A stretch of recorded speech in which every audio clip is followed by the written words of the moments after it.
Hey guys, I just returned from the 2A rally in Washington, D.C. on November 2nd. Thousands of people showed up to this grassroots movement. It was organized and funded entirely by volunteers without any benefit at all from billionaires like Michael Bloomberg. Attendees came from as far as Alaska and California and represented a cross-section of American demographics. This was not a gathering of old, fat white men. I mean, I was there, so it's not like there weren't any, but the age, gender, and ethnicity of the crowd was representative of America as a whole. The rally wasn't politically homogenous either. While most attendees were predictably right of center, there were representatives from the Socialist Gun Club, a delegation from Reddit's r/liberal gun owners, and other not necessarily GOP supporters of the Second Amendment. This rally was about the right to keep and bear arms, not any other issue. Many of the most influential and recognizable activists in the gun rights movement spoke at the rally, and I got the opportunity to speak with several of them away from the podium. Hey, Andrew here for ARFCOM, out here with Hickok45 at the 2A rally. Hickok, you have done a lot to promote this rally, and I don't think that I'm speaking out of place to say that you're probably responsible for a significant portion of the people being here who are here. Thank you for doing that, but why do you think that it's so important to come out today? Well, it's, a rally doesn't necessarily solve all of our issues, of course, but it can't hurt. And I just think, I like the idea of getting a lot of people together, because other organizations do it, other causes, and we don't seem to do it very well. Gun owners are a strange breed. It's just the nature of us, I think. It's hard to get us to join and to do things like this. I understand that. I'm the same way to some extent, but I just think it sends a message. It doesn't solve a lot of problems, but it sends a message. It's good for all of us to get together, especially this one where it's more of a grassroots deal. It's not put on by any gun rights organization and anything like that. We didn't have billionaires funding it. Yeah, it's just the people who are here came because they wanted to come. They knew about it, they found out about it, just like I did. As soon as I heard about it, this was going to be maybe a real thing, I went ahead and put it on my calendar, and John the same thing. And it's just great. We're on the lawn of this fairly important building right here, and that's where all the mischief happens, and so, it's kind of in a way it sounds, I guess, diluted, but it's almost like a why not. We just need to do this, occasionally and get together. It's state capitals and here, and it's just great. It's a coalition of people. And a lot of us don't agree on everything, People don't always agree with me, and I don't agree with some people, but we all have that one thing in common, our gun rights, and freedom, So I think it's just great to be here, I don't have anything too profound to say as usual. Well, thank you. Well, good to it was an honor to meet you. Well, thank you. Thank you guys for watching. Hello, everybody. I love you. All right, Andrew here at the 2A rally on Capitol Hill with Rob Pincus. You are instrumental in putting this together. Thank you so much for coming out here and doing all of this. This is amazing. Well, there's a lot of people that were working a lot behind the scenes, and obviously Jeff Knox and I had to step out and recruit some of the other speakers, do some of the initial, social media and all that. And obviously AR15.com has been a big help in all the getting the word out stuff. But really, it's the 30 speakers and it's the thousands of American gun owners that put this together, right? You can have an idea, you can, put the first Facebook post up or whatever, but there's a committee of very concerned American gun owners, and there's a bunch of anonymous funders that helped us get this space and make this happen. And everybody definitely played a role. If you're watching this, you're playing a role, and especially if you share it. Absolutely. Hey, thank you so much for doing this. Yeah, thank you for the time. Sure. I know that you're rushed. I know you got to get up there and talk in mere moments. Yeah, we're going to do it. So again, the thing here is, remember, it's not any one of these 30 speakers. It's the coalition of speakers united under the idea that the Second Amendment protects our individual right to keep and bear arms. That's what this is all about. 100 million American gun owners, that's a lot of diversity of thought and perspective, and hopefully our 30 speakers are going to speak to every one of those 100 million. And maybe you're not going to agree with everything that gets said, but we think that everyone can agree on the fundamental principles, and that's what's most important. Outstanding. Thank you so much. Thank you, man. Hey, Andrew, out here at the 2A rally with John Patton from the Gun Collective. John, can you tell us a little bit about why it's so important to you to get out here? Well, first of all, I got to meet you in person, which is really good. That's great. I've been wanting to do that for years. The other part is that, it's important for guys like us that are in, a media profession and we're out there talking to people online all the time to show like we actually do mean what we say. And I was hoping to encourage people into getting involved. I really think that it is up to us. It's not up to a politician. It's not something the president is going to fix for us or ruin for us. It is up to us to fight for our Second Amendment rights, and I hope people took that away from what I had to say. There's a lot of different kinds of people here, which is amazing. A lot of people from all over the country, amazing. And I hope that this is the start of something larger than what this is. Yeah, absolutely. You look around, and it may be hard to see on video, but there are people from all over the place with every gender, every ethnicity. It is a remarkably diverse group of people, and it's really exciting. Your talk was great. You got a couple of good chuckles out of it, and you made some really solid points. And you're right that if we're not willing to just come out here and just talk about what we believe in, then all these people being keyboard commanders talking about Molon Lave and come and take it and advocating open rebellion, they're not going to be trigger pullers if they're not willing to even just talk about it. And I think it's important that we just get out here and talk. Well, it's important that our community, which is the foundation of all of this, is strong. And I think we have a lot of room to be stronger. There's a lot of opportunity for even the people that are out there, screaming boogaloo. Sure, okay. But also get involved. Yes. Get involved, go shoot, take people to the range that maybe don't shoot all the time, maybe could brush up on their skills and maybe have never shot. Every single one of those people is an opportunity to grow our community and become a stronger unit moving forward. Absolutely. And that's not to say that if you don't get on a plane and fly to Washington, D.C., then you're a pansy. What I mean is that we all have to do something. We have to talk to somebody outside of our comfort zone. We've got to vote. We've got to advocate. We've got to speak up, like you were talking about bringing new people into the sport. John, thank you so much. Yeah, absolutely. Absolutely, man. Thank you. I really appreciate it. You have a great day. You too. I love you. Bye. Andrew here at the 2A rally with KD, who gave an awesome speech just now. Seriously, that was very inspiring. I need to start over. Sorry. Hey, Andrew here at the 2A rally with KD, who just gave an incredible speech now. No, that was really inspiring. Thank you for doing that. Why did you come out today?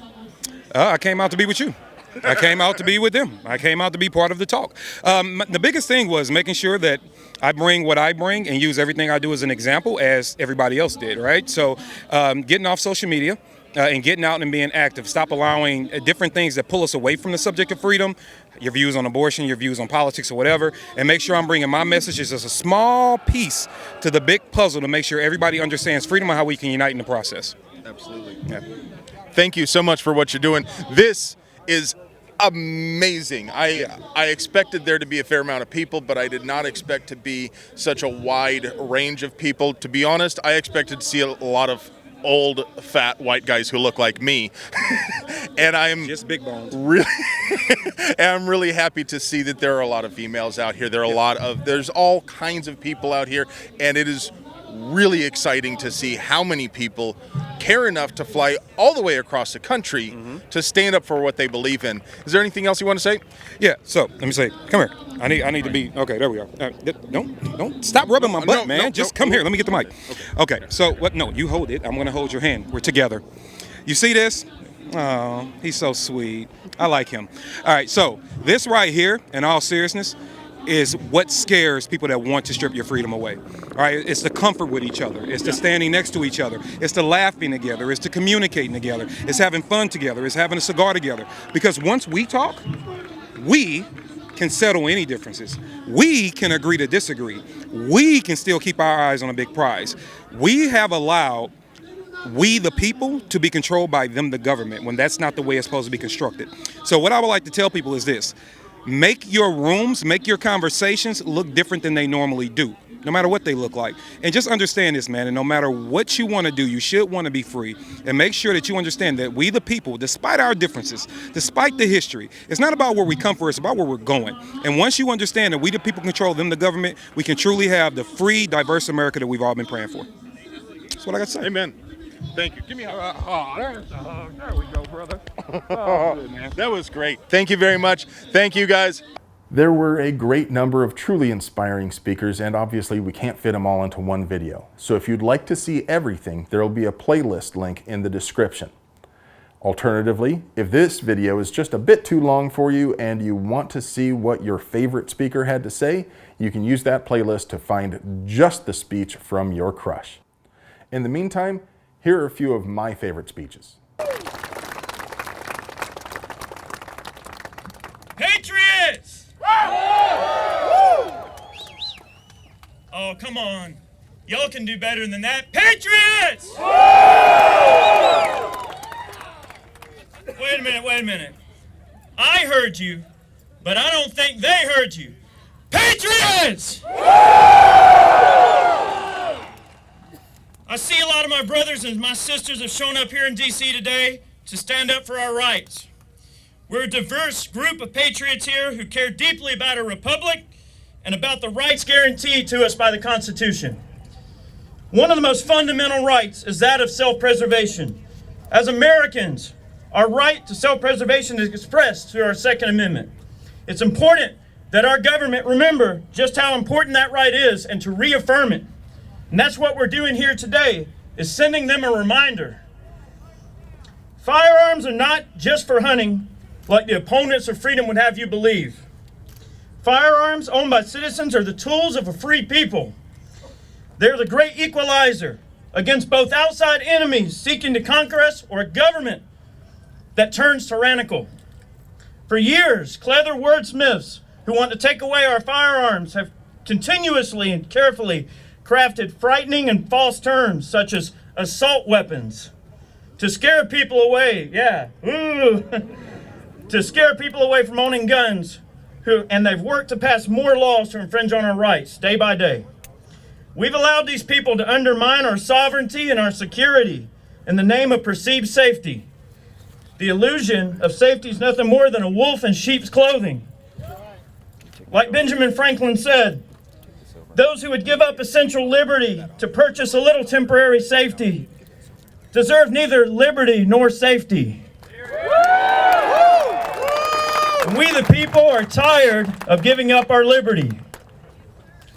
When the anti-gun establishment asks us to compromise on gun rights, we receive nothing in return.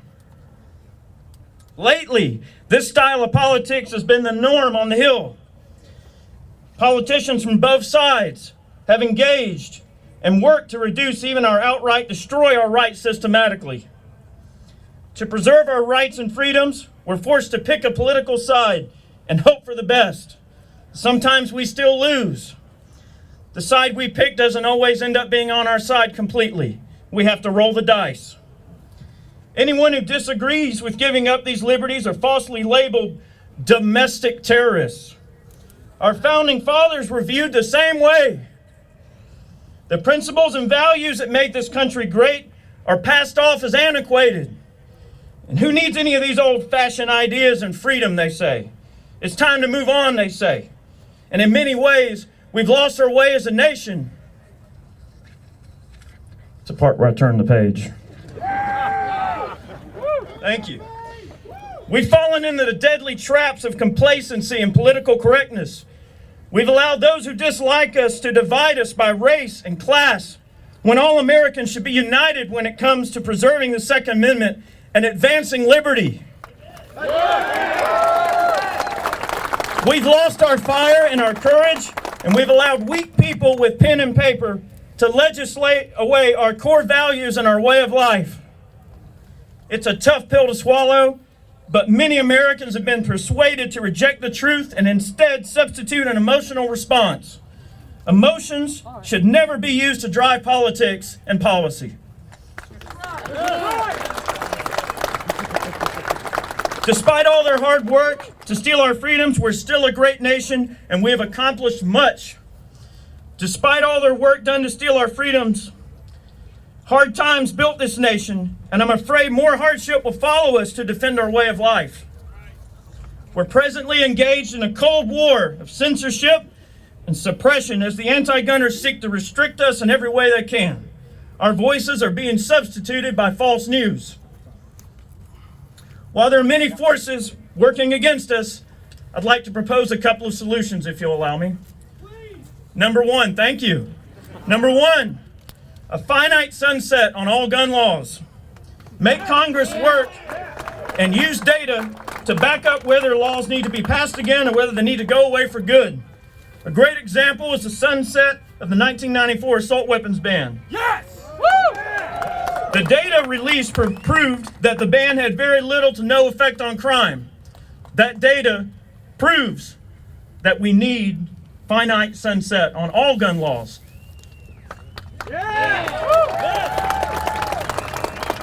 Congressional term limits.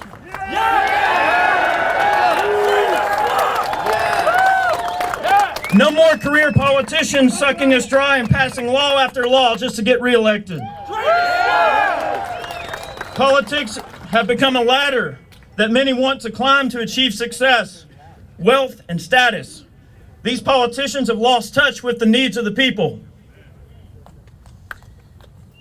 We need to take a closer look at lobbying on the Hill. Remove financial incentives from politics.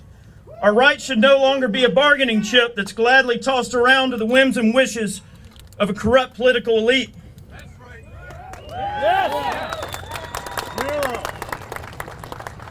The Statue of Liberty holds a torch as a beacon of hope that there's a better world for us on the horizon. Guns are the teeth of liberty that protect our rights and keep men and women free from tyranny and oppression. If we allow those that are against us to undermine the Second Amendment, our entire republic is for nothing. The lack of representation for gun owners on the Hill is troubling, and our founding fathers are probably rolling over in their graves. Thank you for your time. Thank you for attending. Stay strong. Keep the faith. I'll see you on the correct side of history.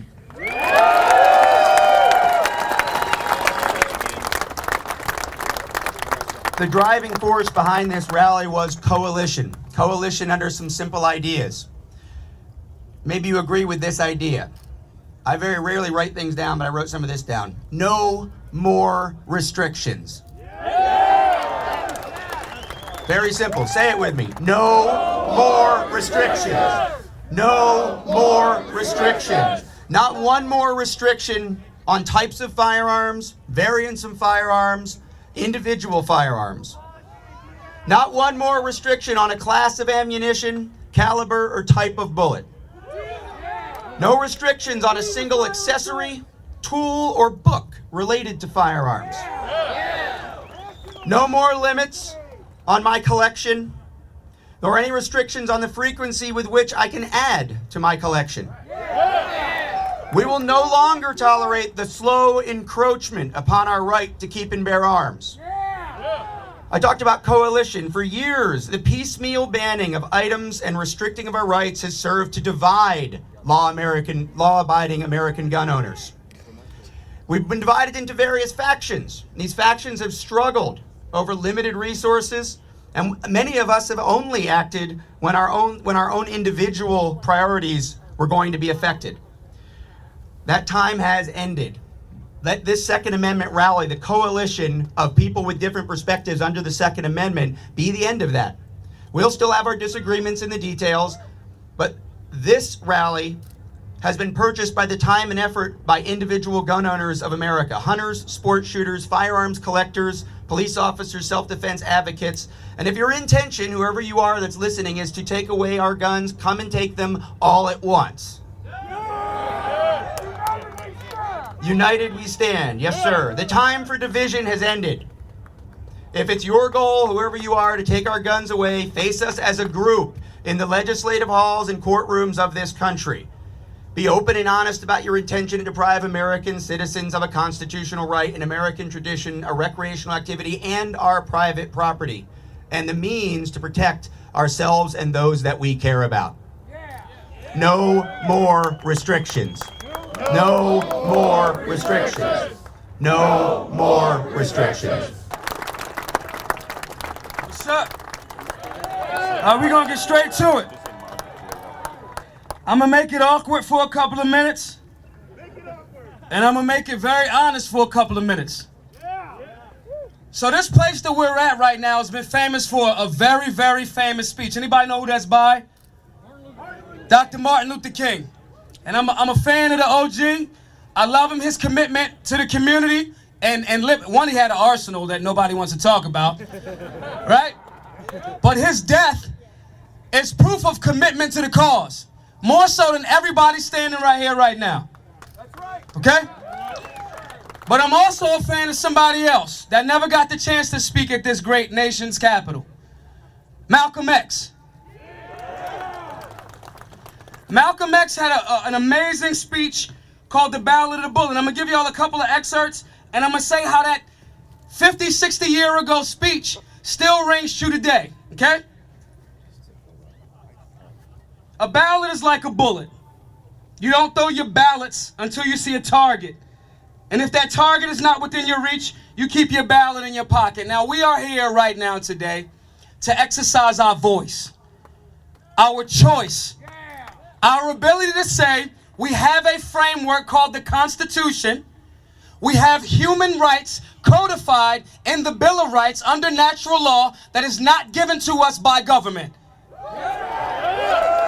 That is codified languaging that all ethnicities, backgrounds, people from all across this great nation have the ability to exercise regardless of what the anti-freedom agenda will tell you. Malcolm X knew that. Malcolm X was murdered. Similar to Dr. King, was murdered. Freedom fighters. We are here exercising the thing that I hope and pray our elected public servants understand and make course corrections. The second portion of this is this. We've been throwing our ballots away. Ballots of thought, ballots of education, ballots of civics. We, you, are at fault. We have been complicit in tossing our voices away under the guise of disagreement. You got this organization beefing with that organization. I don't like those guys and those women because over there, oh, here, little lady, you need a revolver. All of this silly shit.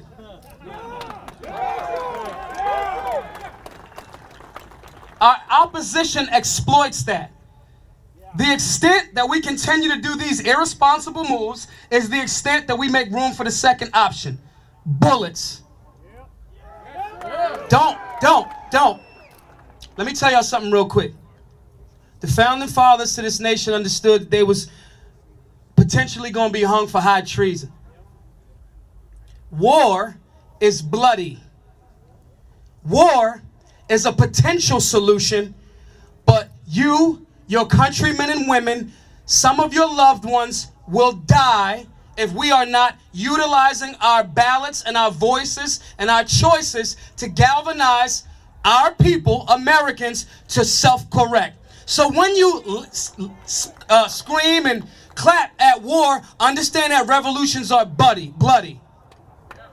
If you are not ready to die about this, shut up.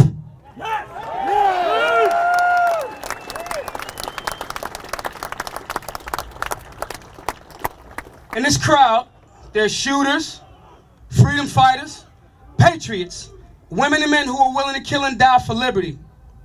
This is the horrible outcome of what happens when we fail to course correct, when we fail to exercise our voices and ballots. Now, let me say this. I did the whole written down stuff. I never did that before. We are in a space where we got this fork in the road. That freedom that has to be defended is going to come from you. The failure of us to galvanize effectively, put people in local, state, and federal office that are in alignment with these values and the framework that we already have will create revolution. It is not cute. It is not a cliche. It is not some slick shit you say in Roman or Greek or any of those slick catchphrases. These are perspectives that our founding fathers and mothers knew that we were responsible for. We will not comply. We will not lay down. But we also will not rush our hand unaware of the bloody potential outcome. I want to say thank you to all of you that have come here today. We are here unarmed in respect of unconstitutional laws, putting our differences aside to speak to a bigger agenda. The agenda is our freedom, our liberty, our Constitution, and our human right to exist. My name is Maj Toure. Thank you, patriots. Thank you. We will not comply. Good afternoon, everybody. So I'm History Channel's Top Shot Season 4 champion, and I'm here today to share my quintessential American story. And it's my story is it could have only happened here in America because of the Second Amendment. And my experience on Top Shot was one where else in the world can a random guy like me, who's a self-taught amateur, go and win $100,000 shooting guns and to buy more guns, which is exactly what happened. But right, where else in the world can an average citizen like me go onto this TV show and win a boatload of cash? I quit my job at Google to be a professional shooter for 3.5 years. I gave up working for one of the most successful companies in the world because I wanted to see what it was like to be one of us. To be proud American gun owners, and I am just incredibly thankful for our country and the opportunity that the Second Amendment has provided me and provides all of us.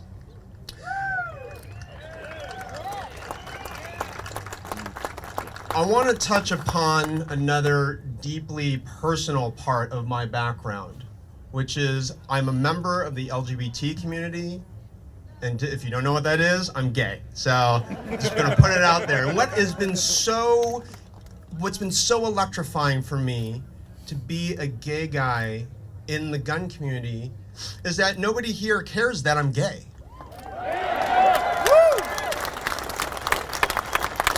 In the gay rights movement, we talk about equality all the time.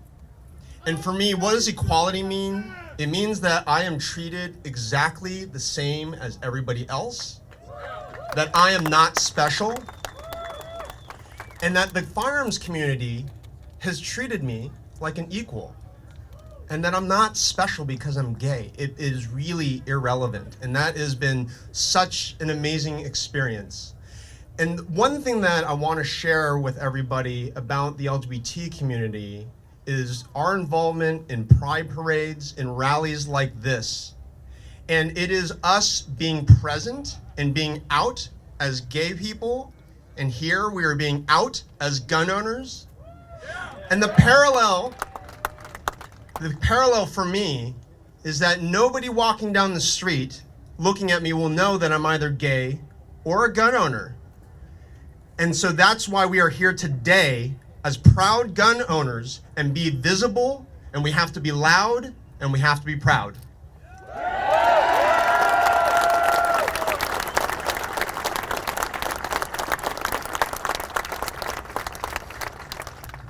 The last thing I want to discuss is how our government is trying to suppress our voices. It is frightening And it is none more frightening than my hometown of San Francisco, California.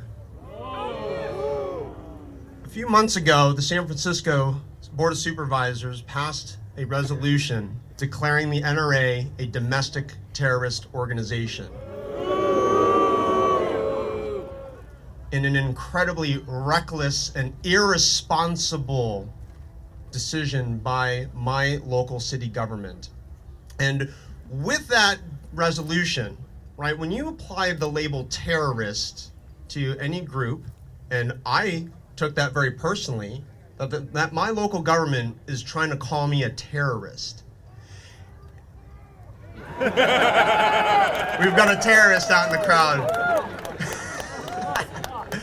But right, the government is trying to label us as terrorists. They're trying to silence us. They're trying to shut down debate, shut down discussion because they don't like guns, they don't like our freedom.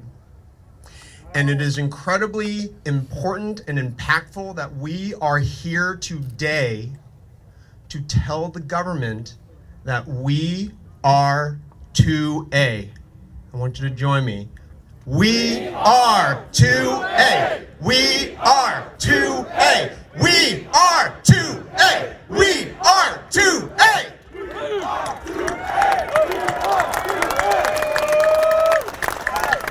Our voices will be heard, and they are being heard today. Thank you so much for your support in our country and our Second Amendment. Oh, thank you. Dick Heller, and I'm proud to say I'm a life member of Gun Owners of America. And louder? Can you hear me in the back? Okay, this isn't about me, this is your day. This is your day to yell to the world that in a free country, we have a Fourth and a Fifth Amendment and a First Amendment, and if those don't work, we gun owners have a Second Amendment right to protect them. I think we need to stay energized with the right of the people. So yell with me so that the whole world and the media hears you. You ready? The right of the people to keep and bear arms shall not be infringed. Awesome. Freedom. Wild. Okay, all of human nature is wrapped up into all these governments around here. We know that government, it's been written about for thousands of years. Government is force and coercion, the good, the bad, and the ugly. So my favorite is a fellow by the name of Frederick Bastiat. About 1850, just a few years before our Civil War, he wrote a little book called simply The Law. And that book is so powerful it's still taught in good law schools today. And the whole little book can be condensed down to one sentence. And his message is this: all governments will initiate violence against citizens who have done nothing violent. Okay? So, nonviolent things, simple things like, did you ever forget to pay a traffic ticket? Did you ever forget to show up in court? Or just ask Shanine Allen. She was merely driving from her home in Pennsylvania to her job in Pennsylvania, and she had to travel through a little sliver of New Jersey where she was pulled over by a state trooper. There's more. She was pulled over by a state trooper for failure to turn signal because she just wanted to let the trooper just rush right on by. Well, Shanine spent 49 days in jail. A mother of two, 49 days in jail away from her babies. And why did this happen?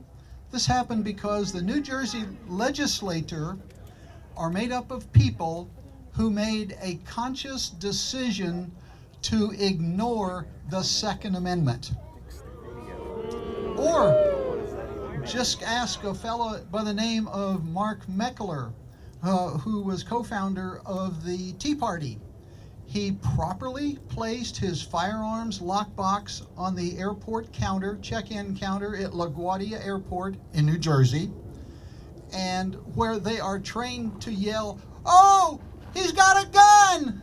At which point, Mark is pounced upon, dragged off to jail, and it cost him a lot of time and about $6,000, kind of a standard fee, and that little cottage industry there of imitation justice.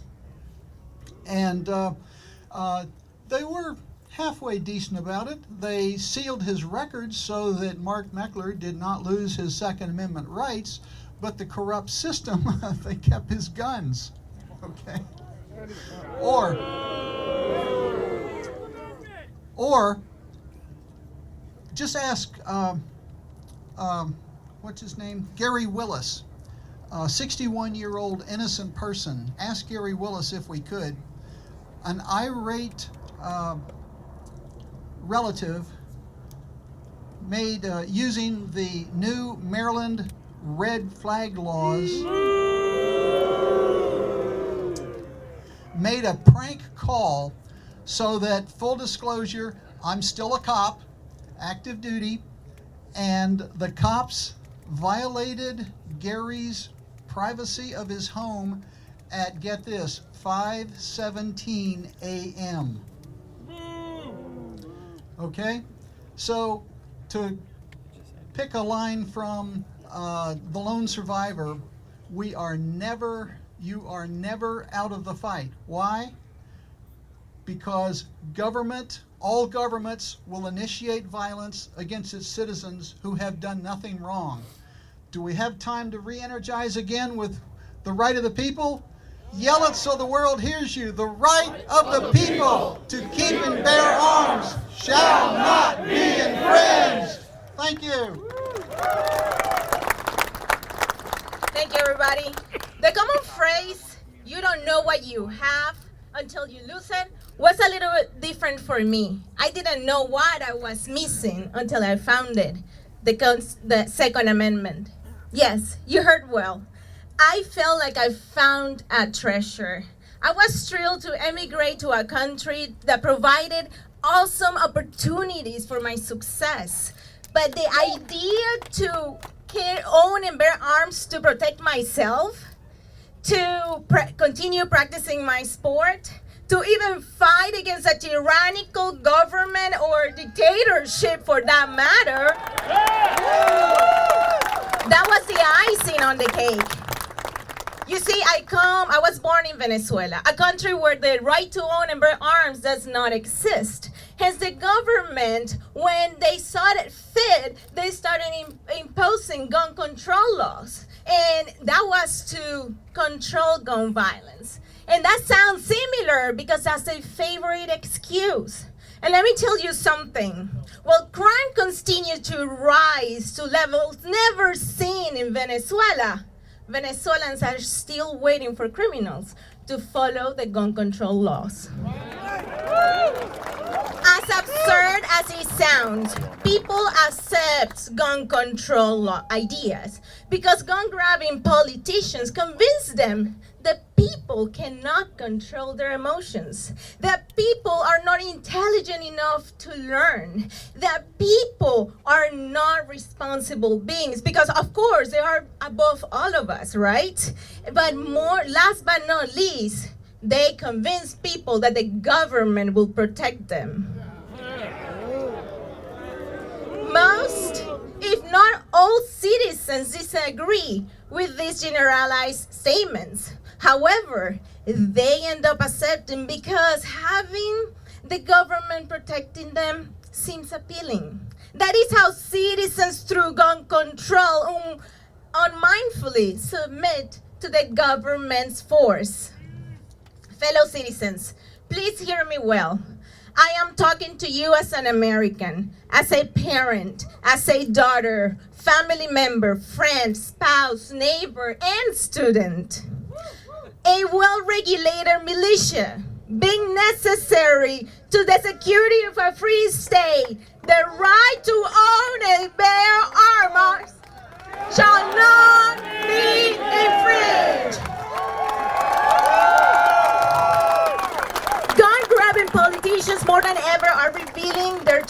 intentions, and it seems like their oath to support the Constitution is no part of it. If they believe they can break their oath for one amendment, what guarantee us they will not break their oath once more to change the Constitution to how they see fit? Let me tell you something, there's none. I lived it. We the people are here to remind gun-grabbing politicians and their advocates that the right to own and bear arms shall not be infringed. That's right. That's why we are here today, because none of them will be there to protect us when a criminal decides to break into our home, to attack us in the middle of the night, or when a rapist decides he wants to satisfy his needs no matter who he hurts. Remember this, true freedom becomes a luxury when citizens are disarmed. I believe most people in the US are proud Americans who enjoy the great opportunities and freedoms we all have. However, I also believe that many have forgotten how important it is to keep defending those liberties even when it seems they are protected.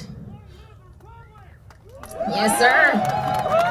We the people are here to remind gun-grabbing politicians that the Constitution must be respected and they must carry out their oath of office to protect and defend the Constitution. And no, our freedoms and our rights are not negotiable.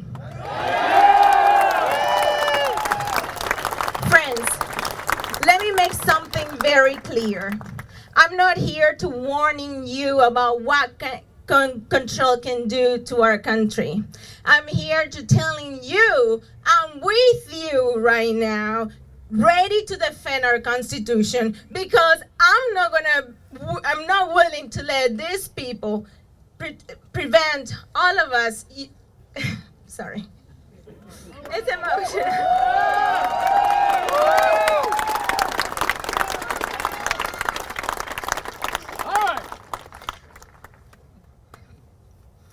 I'm not willing to let them get away with preventing us law-abiding citizens of the United States from exercising our God-given rights.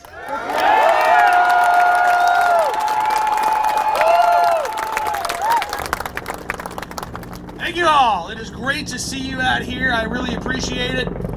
You know, as I was walking in from Union Station, I was seeing a lot of the Nats fans, and they were holding signs that said, "Fight finished." And I thought to myself, damn, that must be nice.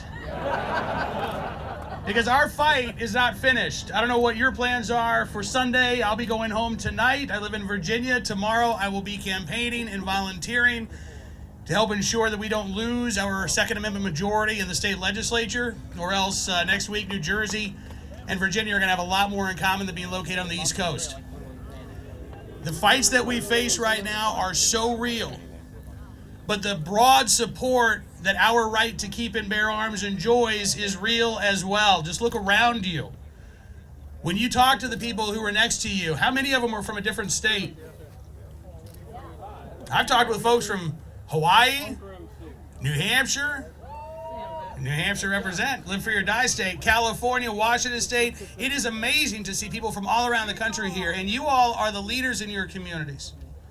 You are the voices that have to go back and have to help spread the word about what's going on right now, because the fights that we're facing, look, Beto O'Rourke's gone, he's dropped out of the campaign. That's great. Bye-bye, Beto.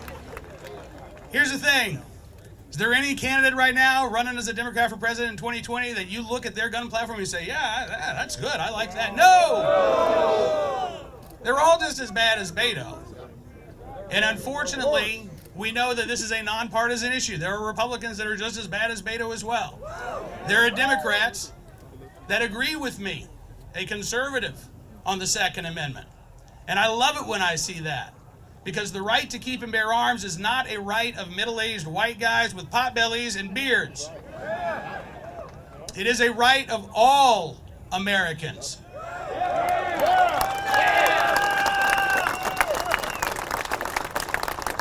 There's a saying that I like to use when I talk about and report on armed citizen stories, and I'd love to hear what it sounds like when thousands of people chant it.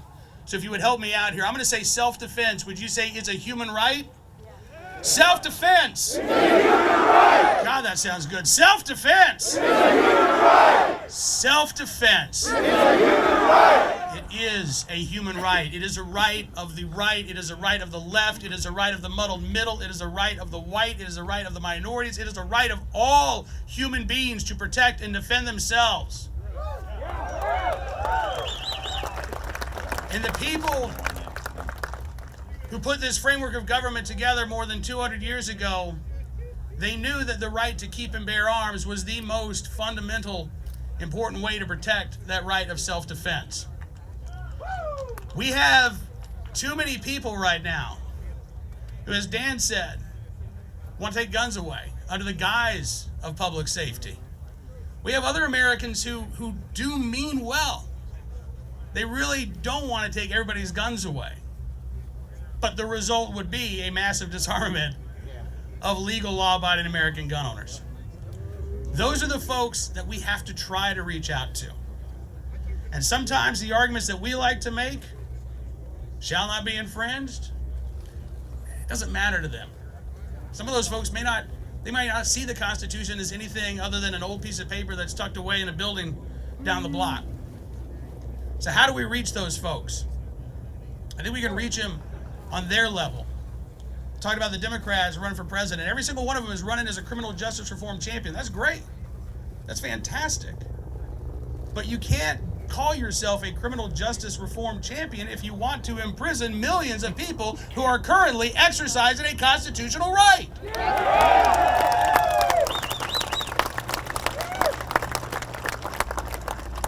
We need to ensure that the media calls these candidates out. We need to ensure that tough questions get asked.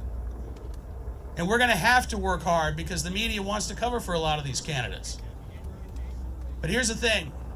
Despite the fight that we're in, despite the billions of dollars available to gun control groups, we are still achieving victories around the country. Yesterday, November the 1st, state I lived in for 25 years, Oklahoma became the 16th constitutional carry state in the United States of America.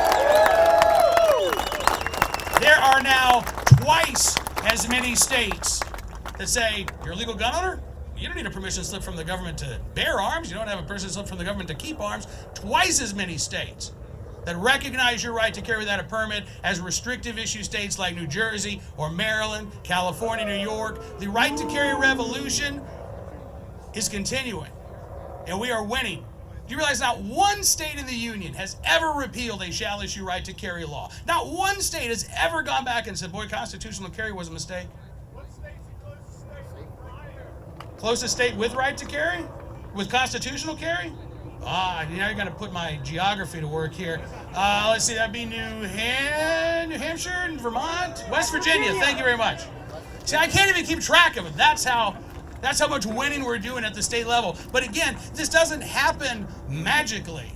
It's not like the Second Amendment fairy suddenly appears at state capitals and bounces her wand off of lawmakers' heads and all of a sudden we get constitutional carry. It's because of people like us doing that hard work, talking to lawmakers, the boring stuff, not even the hard work, just the boring stuff, taking time off of work to go to the Capitol, going to city council meetings, going to county commissioner meetings.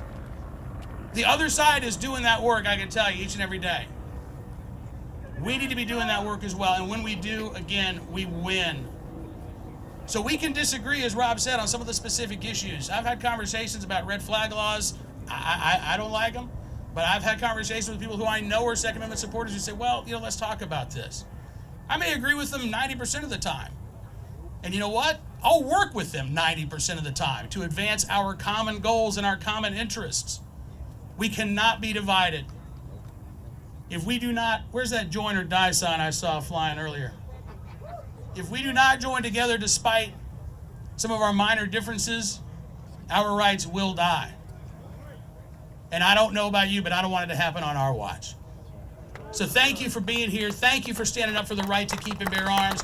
Go back home, take what you feel right now with you, energize your communities, And let's be back bigger than ever before long. Thank you all so much. Hi. What's up? Look, I'm going to read from my phone. Get over it. Hey, everyone. I want to say thank you from the bottom of my heart for making your way here. Not every gun owner in America could be here, and you did. So thank you. Seriously. Give yourselves a round of applause. You know, it's not every day that I get to stand here in this spot talking to this many people. So I want to make it count. This goes to every politician within earshot in DC. I want you to listen very closely. We are not criminals, and we will not be treated that way. We will not be treated like a criminal for exercising our human rights, our civil rights. We will not stand for it. It is time right now for Washington to hear our voice. I also want to make sure that every single one of you standing here with us today understands that this right will not be maintained without a fight. The fight for gun rights is difficult. It seems that every time we turn around, some new half-baked legislation is brought forth to further strip you of your rights. And we cannot and will not stand for it. My opportunity to stand here today doesn't make me special or more important or anything like that. I'm just a guy that makes videos about guns and I put them on the internet. I hope that you all remember that today isn't about any one person that's standing up here or a group of people that come to the microphone, but it is about every single one of you and everyone that's not here. The right to bear arms belongs to every American. It's a human right. I want all of you humans standing here before me to remember that it is up to us to fight. I tell folks all the time, get involved. Create a movement in your state, wherever you live. Support existing ones. Even when the fight seems like it might be lost, we must fight. The question comes up the most often, what do we do? John, what do we do? It's almost too simple. Go get involved, right? That's too simple. Call your representatives. Write a letter to your senator. Plan a rally at your local municipal building. Heck, you could even create a gun rights group in your hometown. Any one of you could do this. Literally, bring gun owners together and talk about what you enjoy shooting. It is that simple. Advancing our cause isn't always about beating down the doors of politicians and giving them an earful. It's about our community growing and being strong and welcoming. Take someone new to the range, teach them how to shoot. Take a kid to the range, teach them how to shoot. Take your grandma to the range and let her teach you how to shoot. This community does not exist without the core appreciation for firearms and the incredible amounts of joy that it can bring to your life. Heck, you could even start a YouTube channel about guns or gun rights. Some people tell me that's a way to make an impact. I'm not sure. I'm not kidding. Consider the huge positive impact of guys like Hickok and IV8888, Mac. These guys are all here today. The impact they've made is immense. Absolutely immense. Normalizing guns to new folks is never a bad thing. It's not. And I tell you this with 100% certainty, and I mean this, you standing here before me, you listening on the internet later, you can do any of these things to stand up for the Second Amendment. Yeah! It's also important to remember that gun owners come in all shapes and sizes. Look around today. Literally, take a second, look around you. Among us, we have all kinds of races, genders, orientations, backgrounds, and people from more than one political party, believe it or not.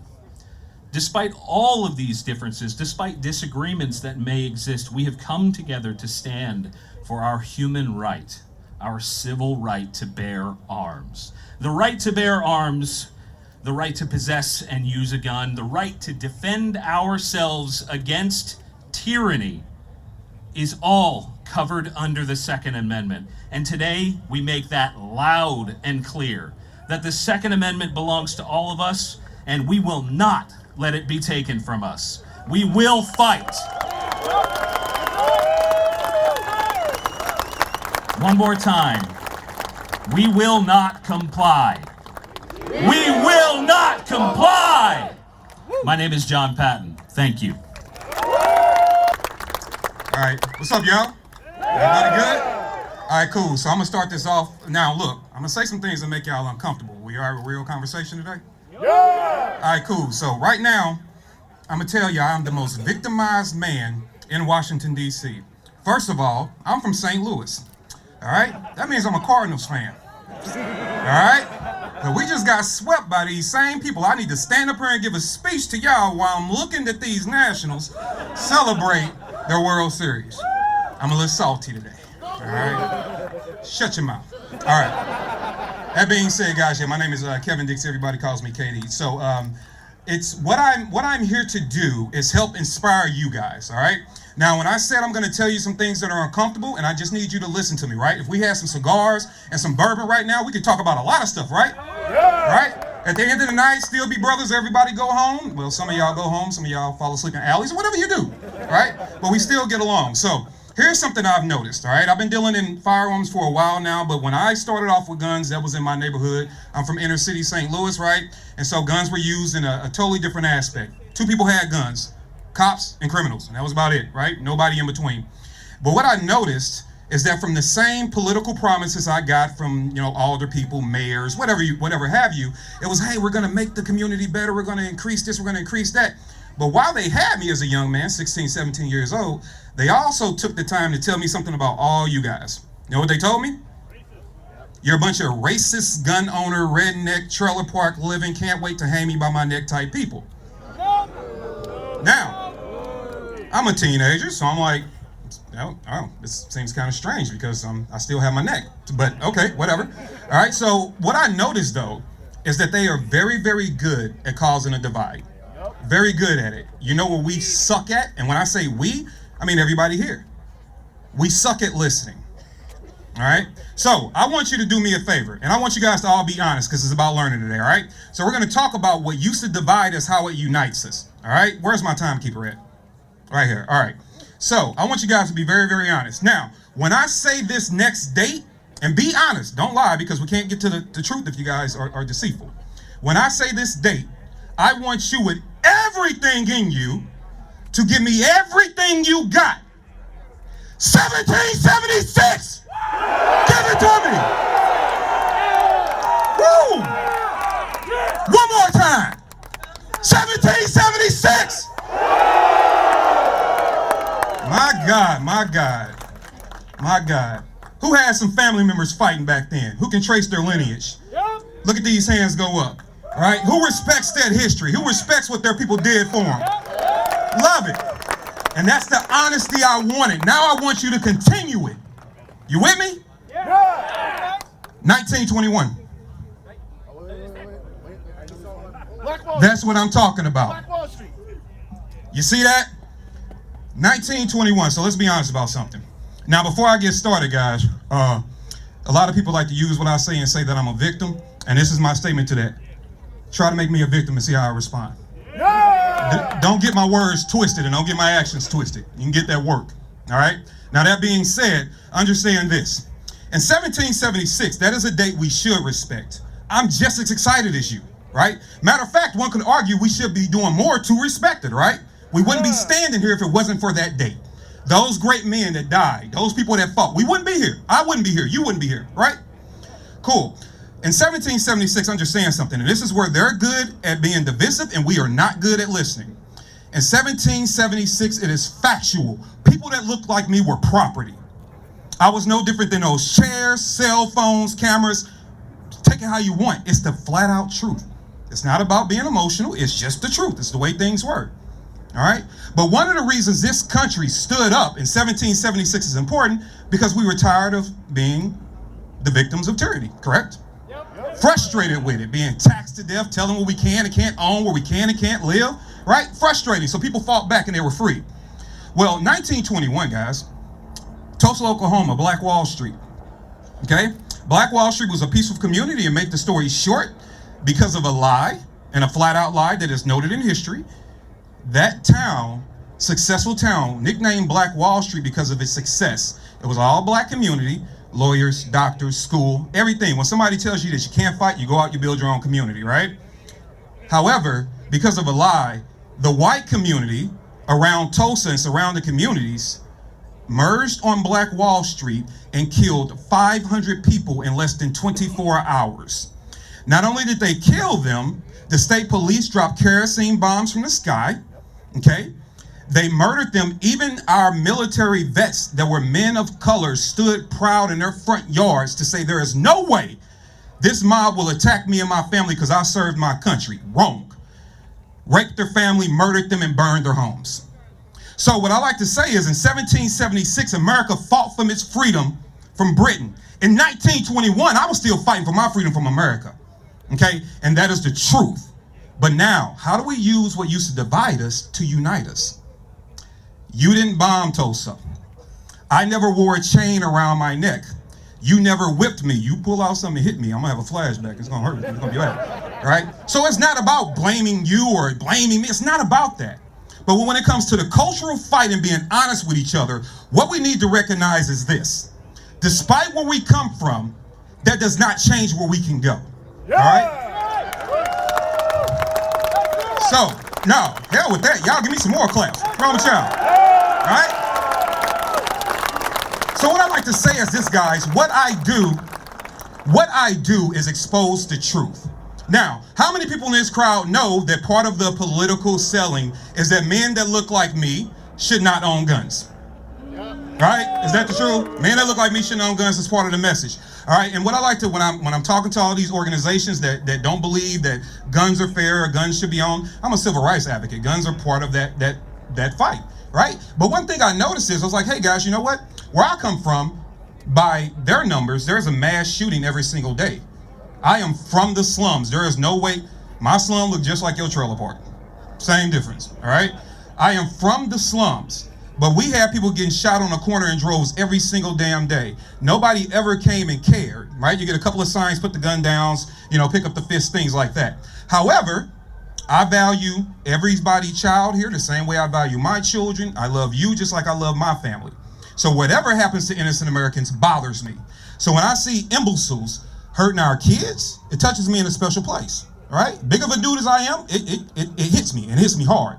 But that being said, when something happens in the right zip code, all right, the right zip code, then all of a sudden we need legislation and control, all right?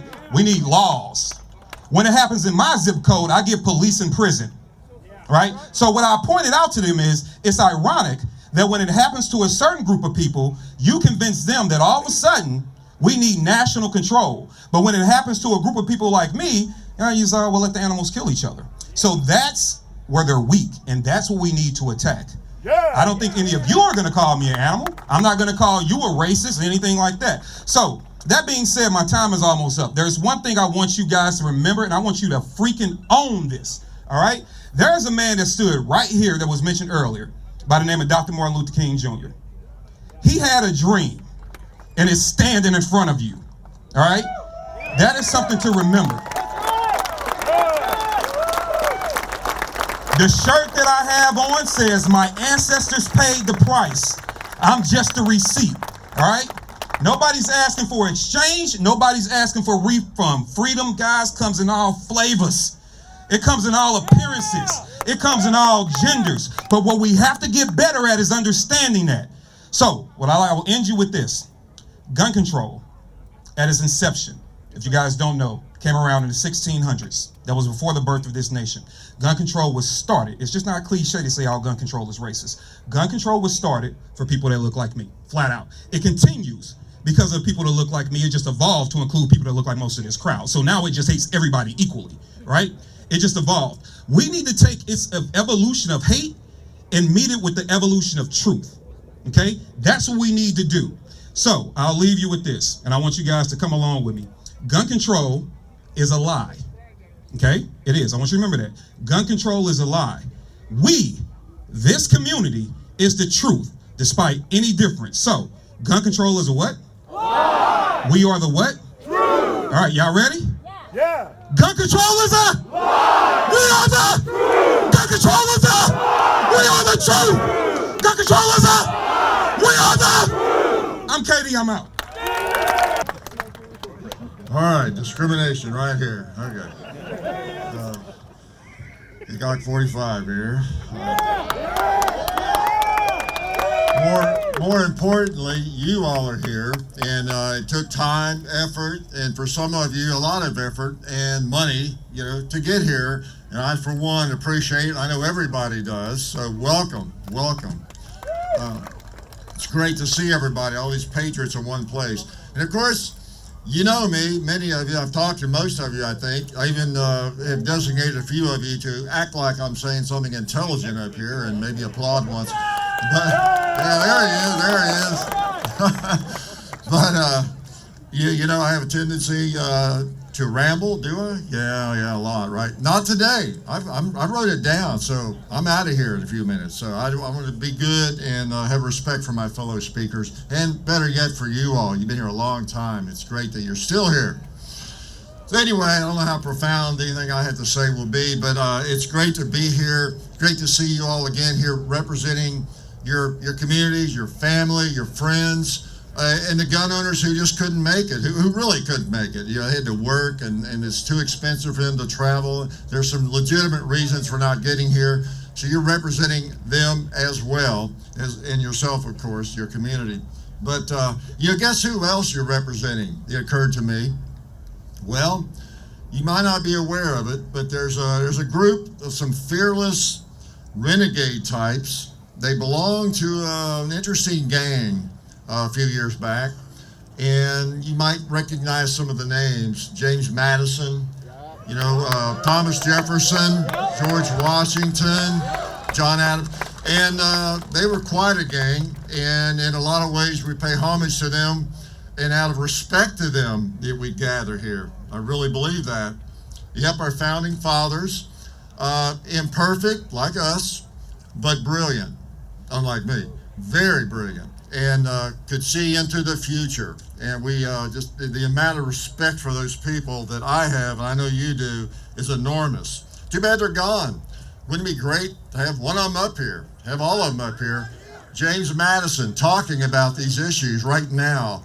It would just, where's Rod Serling when we need him, They are here. Good point. They are. In spirit, they are here. And we're continuing that for them. But their voices are here. The Constitution speaks loud and clear for those who understand history, and for those whose brains have not been sedated by social media and whatever sitcoms and all the pop culture of today. People who actually think about things and can actually think deeply on a good day, So these men are our inspiration. But we have to be careful. We have to be careful, I think, because we tend to see the primary obstacles in our cause as these gun banners that work in this beautiful building behind us. We tend to think of that as, I don't know about the enemy, but, a big obstacle. The real obstacle are our friends and our neighbors, the other citizens who voted them into office, right? Look at the elections. Look at the number of votes even the losers get, or the winners. It's those people that vote for them, that they represent. That's, I will say, the problem.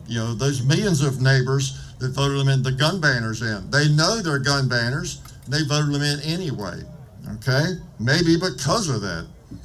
So whether we like it or not, we're in a battle for the hearts and minds. Our neighbors, our co-workers, just a lot of the people we know.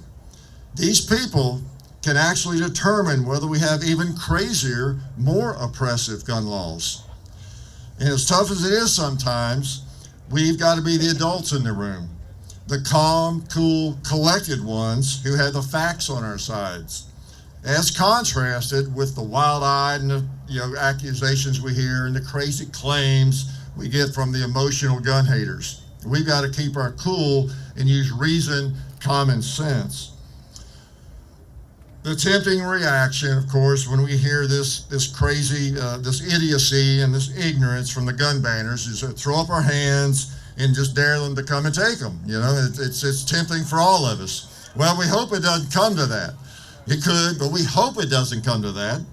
We all get frustrated by this lack of common sense. And, basically what I think, we don't want to alienate those folks on the fence. That's our goal, not to alienate them. And, what can happen in many cases is it just pushes them on over into that group of gun banners and the totalitarian, thinkers that we just hate so much, right? So what can we do? We wrap up with I don't have all the solutions, but I think some things we can do are we can bring in new shooters to the sport and educate them properly. Yeah, often as possible. We can know the facts and continue to debunk the many false narratives that are perpetuated by the gun banners.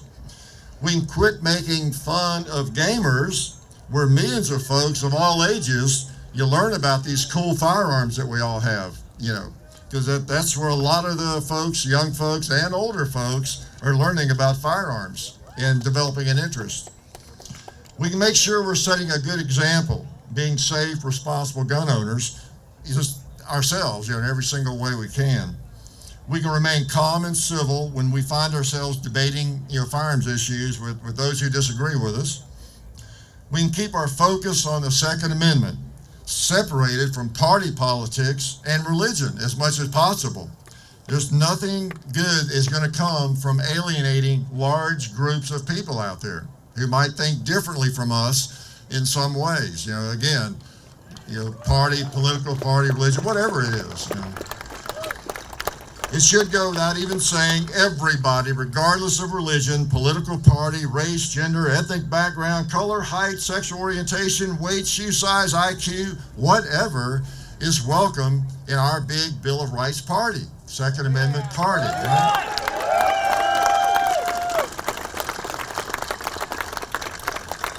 Certainly, IQ should not be a factor, right, or I would never be here. Last point. We need to avoid the divisiveness within our community, trying to eat our own.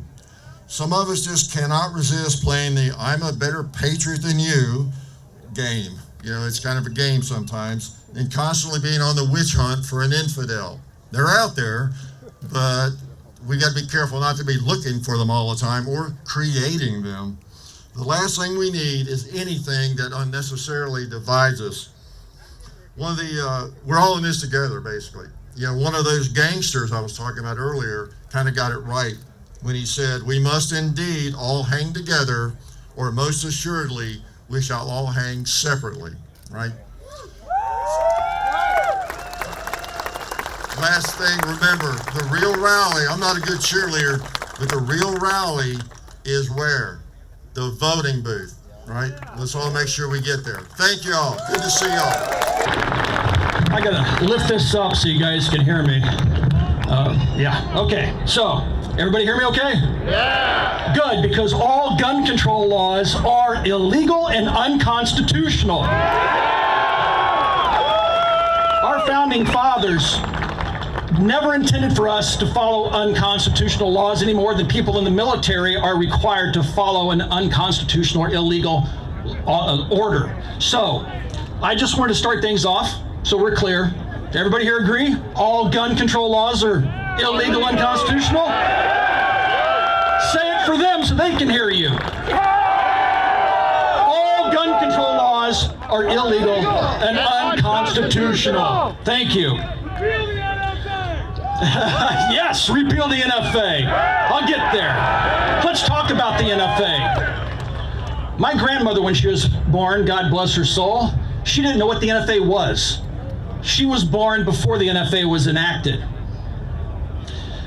In 1968, I was born. Okay, so I gave away my age. If you follow the channel, you know how old I am. But the generation just before me didn't know what an FFL holder was. There wasn't a licensed dealer, and they never filled out a 4473 form. But my generation, I grew up with that.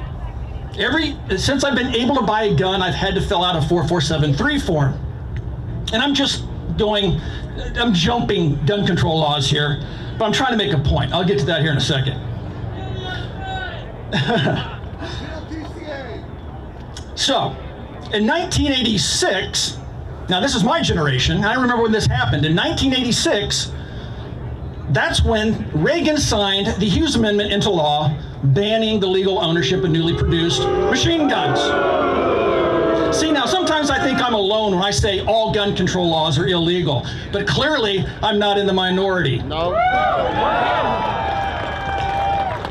So, the generation born after 1986, I've had discussions with them. They're like, why would you want a machine gun? They never grew up with them. They didn't walk into hardware stores like I did, and yes, I said a hardware store, and see an M16 hanging on the wall that costs barely more than an AR-15. They didn't know that. They don't miss it. Why don't they miss it? Because they never had it.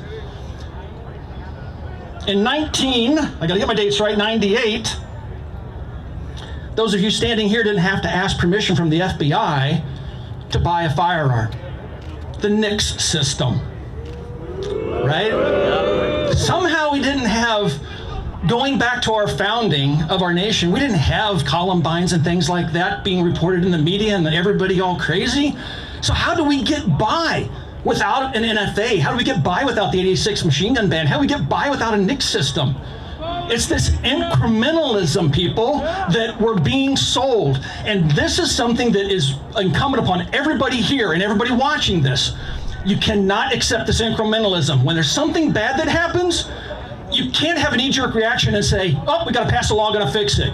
When's the last time a criminal said, oh, hell, that's against the law, I'm not gonna do that today? Never. It doesn't work that way. The only people that give up their guns when guns are banned are the law-abiding. The criminals will always have them. I'm rehashing things that have already been said here by other people that have lived under repressive regimes like in Venezuela.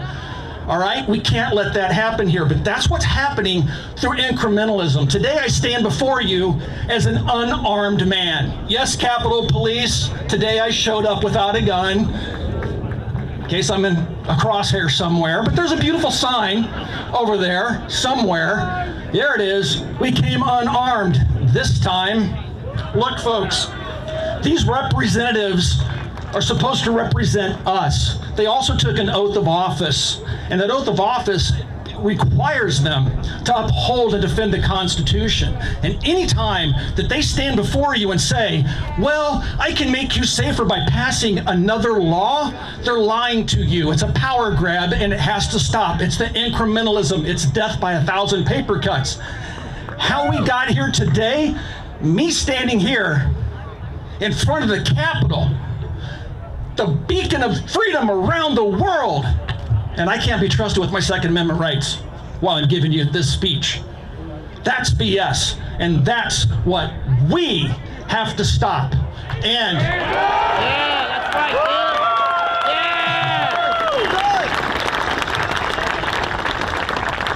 And let's, no mistake, guys and gals and everybody in between. I will not comply. If you pass a law that says you're going to disarm me, well, I can't say what I would do because the red flag law would probably have me arrested. So, do I stand alone, or how many patriots out there will not comply? I